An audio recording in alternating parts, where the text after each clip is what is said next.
Well, I'm back. Aries, it's your month of August 2021. And as we can see here, we start to animate the chart. These planets in your 11th house, Jupiter and Saturn, dancing madly backwards. Look at them. That's what retrogression is. Those planets appear to be moving backwards. And where in this 11th house? Friendships. It starts off with those square aspects, which means quite a bit of challenge. But this 11th house is not just about friendships. This is about your long cherished desires and whether or not you're able to achieve those desires. And when planets are retrograde, they are empowered, they're strengthened. Jupiter's a good planet, so that one is a force for good. But Saturn here is not particularly good, and that's your career planet, that's your social planet. So all of that stuff is in a bit of a tailspin, and just at a time when your ruling planet Mars is transiting in this 6th house here, indicating a lot of attention to work. Maybe that's why your relationships are dancing madly backwards. It's important to note, however, a bit of a shift here on the 8th when the moon moves into its new moon phase here in the company of jocular Mercury. There's a lot of entertainment. Love affairs are indicated by this 5th house. And then you've got the moon moving into conjunction with your ruler. So that's got to do with your domestic affairs.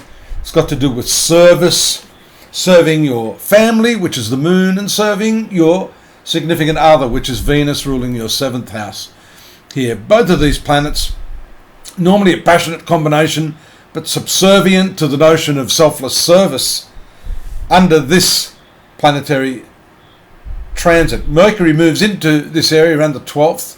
So there's a focus here on your 6th house. And what is that focus? Aries, it has to do with good quality work, serving your customers, serving your co-workers, serving generally, because when you serve and you do it in a spirit of humility, then the quality of the work is perfected. That is a good countermeasure against this retrograde Saturn, which is your working planet, the planet that has to do with your career, your boss. Maybe he's dancing madly backwards. You see him doing the moonwalk, thinking, what's going on with my boss?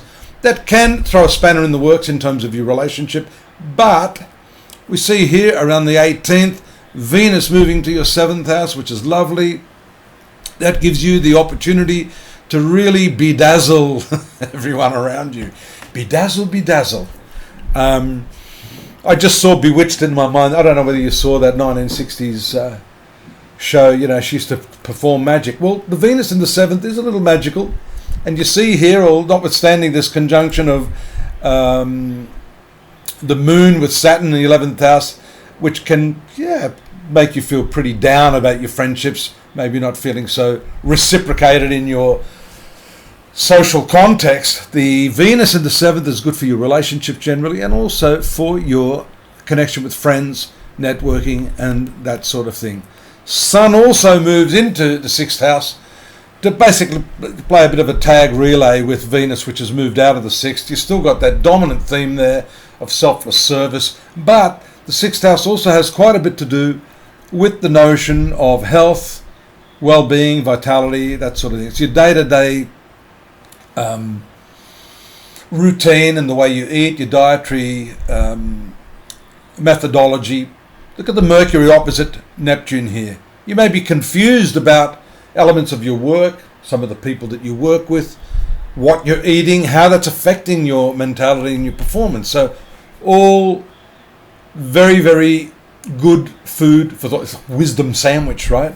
You need to look at how all of these things are impacting on your overall pattern of life and the way you're interacting in your relationships. Although, as I've said, this angular foreground, I'm trying to have a look under here, this foreground planet, Venus, and then again on the 31st, I'm just trying to get a handle on this, I'll just stop that animation there. Mercury moving into the 7th is an excellent placement for any sort of communication, negotiation, public relations work, advertising, marketing.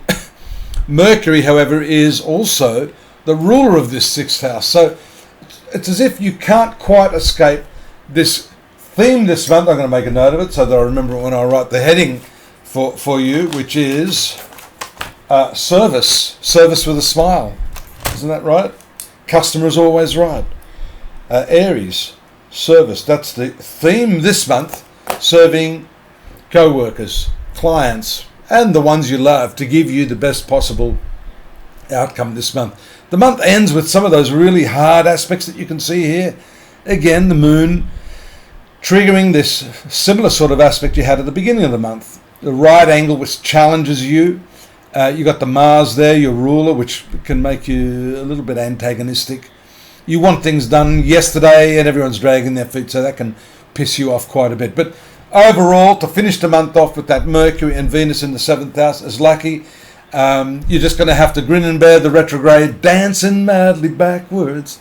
You may as well dance with them and just go with the flow, because you're in a revisionary period right now. You have to think through carefully some of the things you thought had the green light, but now you're realizing that you have to reappraise things.